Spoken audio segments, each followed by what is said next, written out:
the church grows. Kapag ginagawa natin yan, well, definitely, the end result is the church will grow. The church will be edified. However, look at this. However, when the church is not living out the truth, because we were instructed to speak the truth in love. Amen?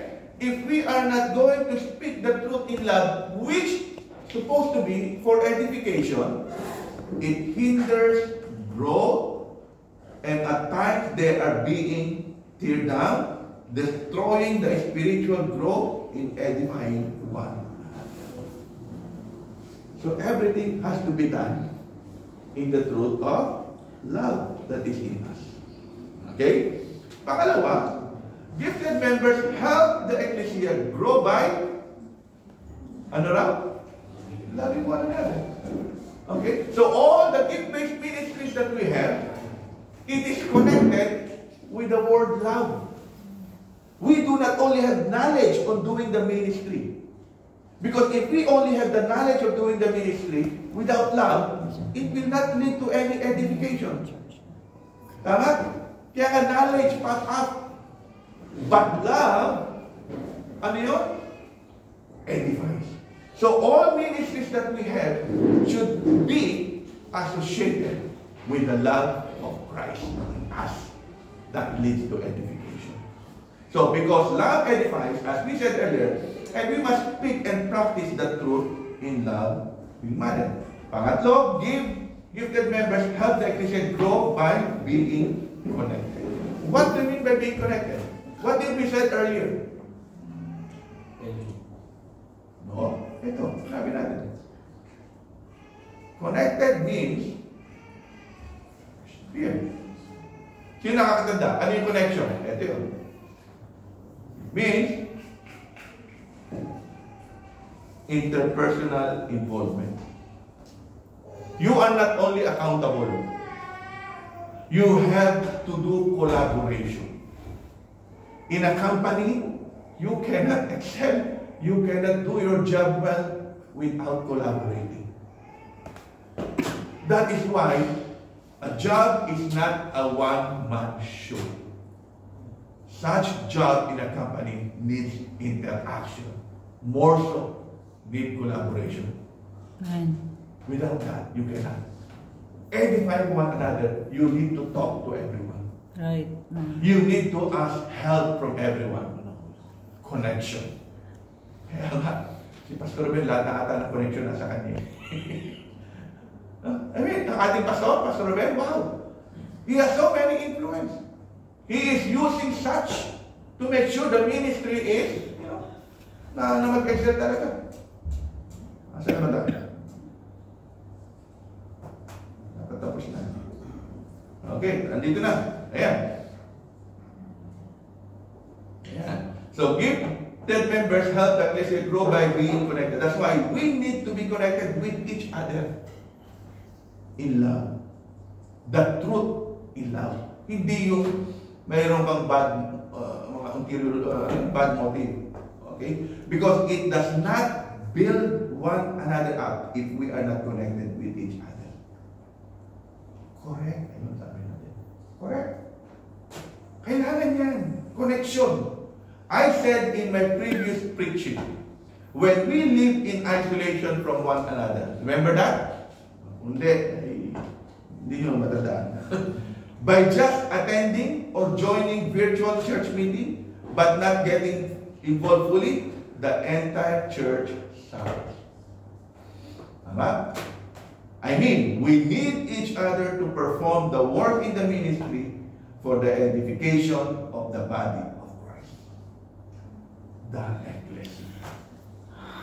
Gifted members help the ecclesia grow by ano?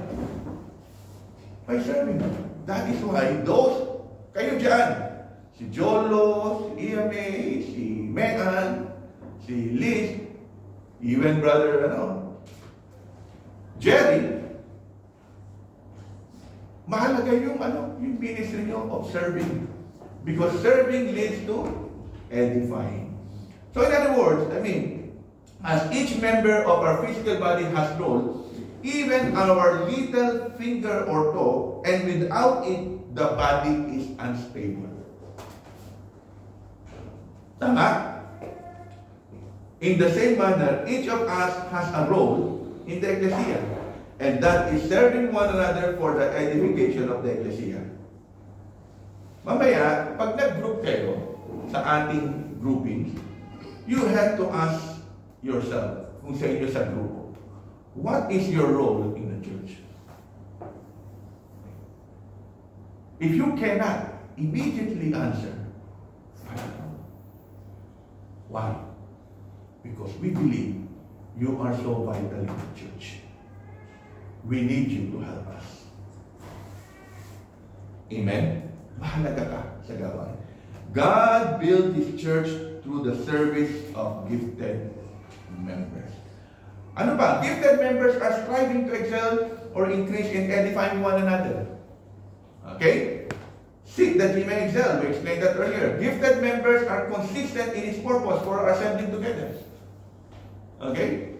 So, in other words, our main purpose is to glorify God. Amen? But associated with that is edification. So, when you are in our coming together, assembling together, your purpose inside the coming together is what? Edification. Kaya nga, let all things be done unto edifying. Everyone at the hand, doctrine, tongue, revelation, every time when we are gathered, everything has to be done unto edification. Lalo na sa paraan ng ating weekly led natin. Tulungan natin si Julius na nandito tayo ng maaga. Amen?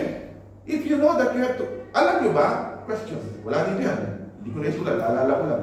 Sulat ko mamaya. Alam nyo ba?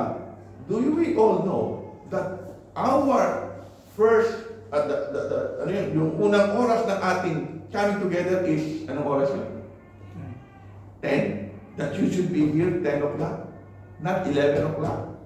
Not 10:45, but 10 o'clock. That is the first service that we are supposed to be here by 10 a.m.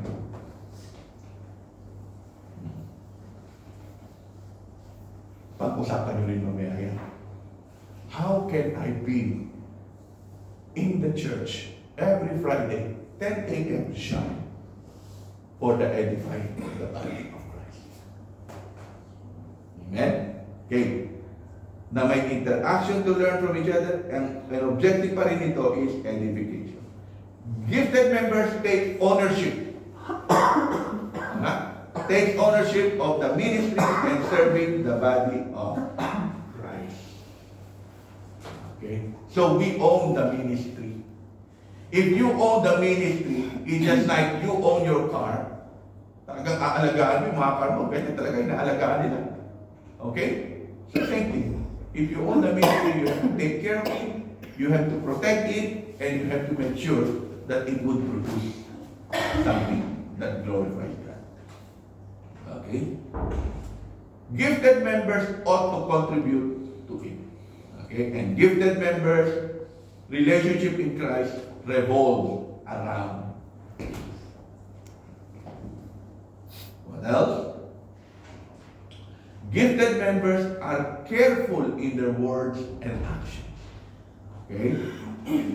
And gifted members build one another faith.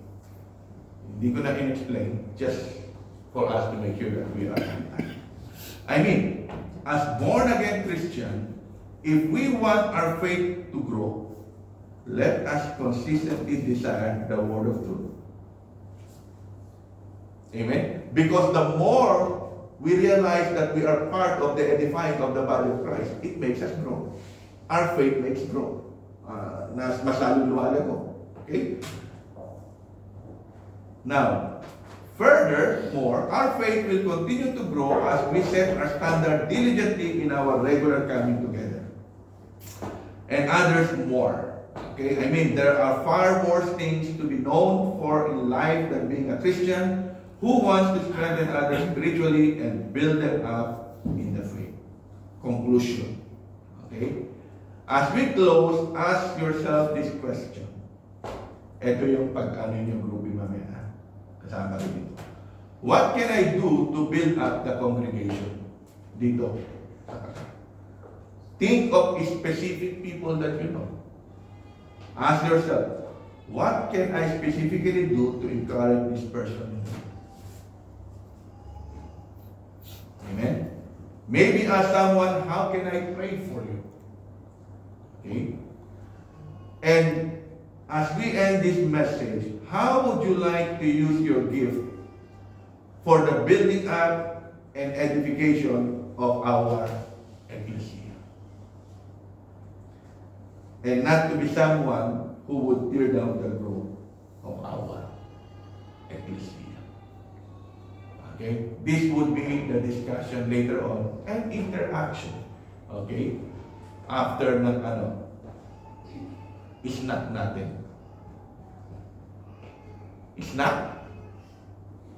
11:45? Okay. Tapos, may part 2 tayo.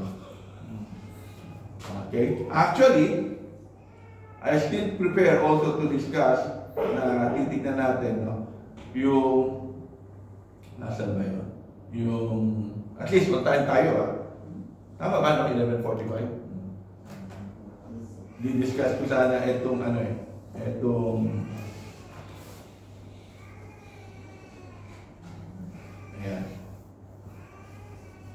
church manual natin. Sa ating church manual, it includes our 7 gift-based ministry na meron tayo. Okay? To be more detailed. But we will see whether, our time permits para ito ay maisama natin sa ating pag-uusap. However, my plan is to make copies of this and then put it in a proper folder, and then all members would have 1 copy each. That's the intention and that's the plan. Kasi mahalaga ito. Kailangan mabasa nyo rin. Okay? It is somehow self-explanatory. As the Spirit leads you to understand, mauunawaan nyo ito. Okay?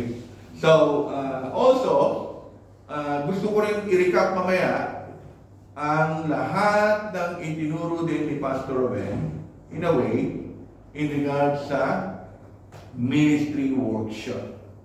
Okay? Which is, because I myself did my own, assignment here. Ayan, ministry workshop day 1. So, marami siyang mga binanggit in this regard and putting it all in one in word, okay? Sa lahat ng mga na-jot down nating mga notes. Okay? So, maganda ito, and we will see how we can integrate it in our lesson this morning. Okay? So, any question? As we take a break for snack, may hamburger, McDo, dyan. Okay? So, any question? Wala? Violent reaction? Wala rin? Okay, ako magtatanong. Sige, break muna tayo. Okay, so Brother Julius, back to you. Yes, let us all stand please and let us pray for our snack. Brother Jolo, can you lead us in our food sharing?